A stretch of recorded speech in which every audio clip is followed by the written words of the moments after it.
India देख रहे हैं आप, मैं हूं आपके साथ नैना शांडिल्या। बुलेटिन की शुरुआत इस वक्त की बड़ी खबर के साथ करेंगे। यूपी के उन्नाव रेप केस से जुड़ी बड़ी खबर सामने आ रही है। कुलदीप सेंगर की जमानत को सीबीआई ने चुनौती दी है। दिल्ली हाईकोर्ट के फैसले को सुप्रीम कोर्ट में चुनौती। सीबीआई ने कुलदीप सेंगर के खिलाफ अर्जी दाखिल की और सजा पर रोक और जमानत के खिलाफ अपील। बता दें आपको, दोषी सेंगर को दिल्ली हाईकोर्ट से जमानत मिली है।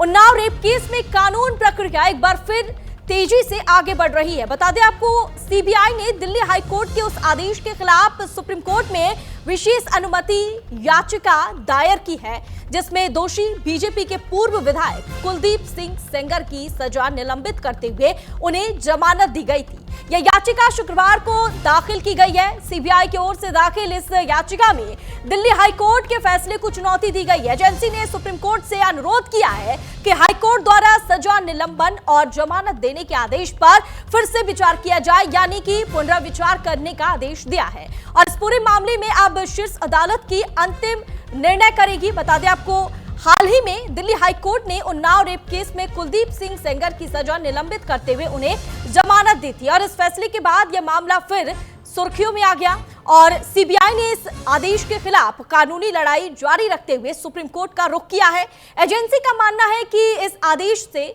न्याय की प्रक्रिया प्रभावित हो सकती है और इस आदेश के बाद लगातार देखने को मिला कि महिलाएं जो है लगातार प्रदर्शन कर रही थी। दिल्ली में महिलाएं सड़कों पर उतर आईं और हाथों में तख्तियां लेकर, बैनर लेकर लगातार इस पूरे मामले के विरोध में उतर आईं और प्रदर्शन करती हुई नजर आई थी।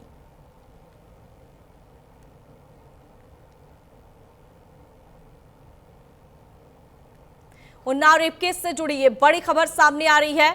बता दें आपको, कुलदीप सेंगर की मुश्किल एक बार फिर से बढ़ सकती है। इस पूरे मामले में जो है हाईकोर्ट ने जो फैसला सुनाया था, अब एक बार फिर से इस पर पुनर्विचार करने का आदेश जारी हुआ है और कुलदीप सेंगर से जुड़ी ये बड़ी खबर सामने आ रही है, जहां कुलदीप सेंगर की मुश्किल एक बार फिर से बढ़ सकती है और इसमें कई शर्त भी है। हालांकि कुलदीप सिंह सेंगर को जमानत तो मिली थी, लेकिन इसमें बेल भी कई शर्तों पर मिली थी, जिसमें पीड़िता के घर के 5 किलोमीटर के दायरे में उन्हें रहने का अनुमति नहीं दिया गया था और साथ ही कई बड़ी शर्त थी जिसके आधार पर उन्हें बेल मिली थी। हर सोमवार को पुलिस को रिपोर्ट भी करना होगा, यह भी शर्त में शामिल था।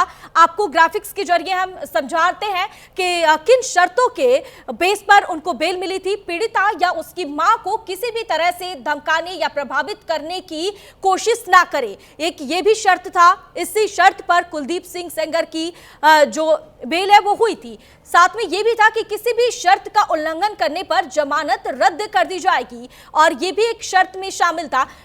पीड़िता के 5 किलोमीटर के दायरे में प्रवेश नहीं कर सकेंगे कुलदीप सिंह सेंगर।